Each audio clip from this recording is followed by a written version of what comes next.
Hi, this is Adam from the classroom. In this video, we will be discussing comparing numbers.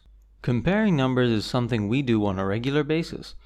We compare how much time we took to complete a task, to cook a meal, compare weights that we can lift, or distances that we can run, stuff like that.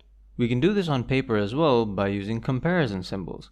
These symbols include equal to, not equal to, greater than, less than, equal to or greater than, and equal to or less than. Now we know what equal and not equal to mean, the same way that we know that 6 and 9 are different and 19 and 21 are the same. Is that a dated joke? Anyway, we know equals means that two numbers are mathematically the same on both sides of the symbol. This can be shown with two numbers that are the same or different expressions being equal to the same thing.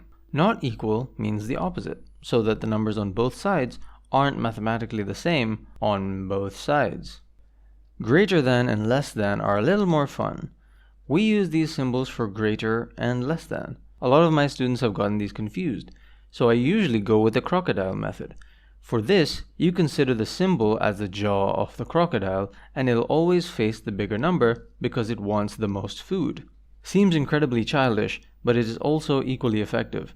So when you have a number that you know is bigger than another, like here with 10 and 100, we draw the symbol so that the jaw is facing the bigger one. This tells us that 10 is less than 100. Now when we use a variable like x, we can talk about the range of values for an expression. So consider x is less than 4. This means that x can be any number that's less than 4. So x could be 3, 2, 1, negative 1409, whatever, as long as it's not 4 or more. It could even be 3.9 recurring to infinity because it's less than 4. So in terms of practice for this basic set of concepts, there's not much to do. So here are a couple, go through them, and continue when you're ready. Okay, so between 24 and 60, we know that 60 is larger. So we draw the jaw facing the 60, and we get 24 is less than 60, which is right. For the next one, we see 295 and 29.5. It's common for people to either not see or forget about decimals. So we know that 29.5 is smaller than 295. So we draw the jaw facing 295.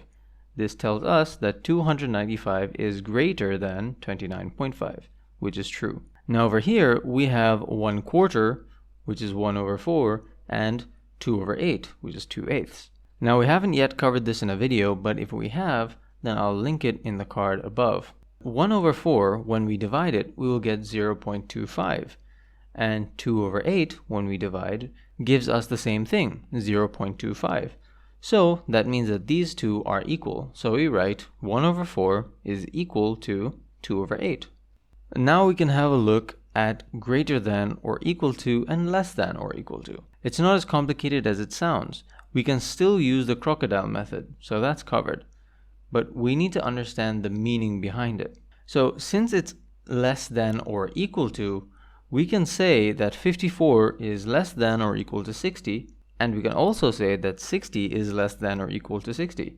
Both of them are true, because 54 is less than 60, and 60 is equal to 60. The or gives us some leeway. When we consider the variable x is greater than or equal to 7, this means 7 and every number greater than it, like 8, 9, 400,000, and any others, are valid as x values. Contrasting greater than or equal to and greater than itself shows us this, that when we use greater than, it excludes the number that we're looking at. So here, it wouldn't include 7, but now with greater than or equal to, we can include 7. This becomes a lot more significant when we go into functions, but that's something that we'll cover when we cross that bridge. Now this video is pretty straightforward. Since these symbols come into a greater deal of use when dealing with functions, as I mentioned earlier, we'll have a video on that when it comes around. Here are the notes for the basics, just distinguishing the different symbols and the crocodile method for your reference. Thank you for watching, and I hope this video was of help to you. Take care, and I'll see you next time in the classroom.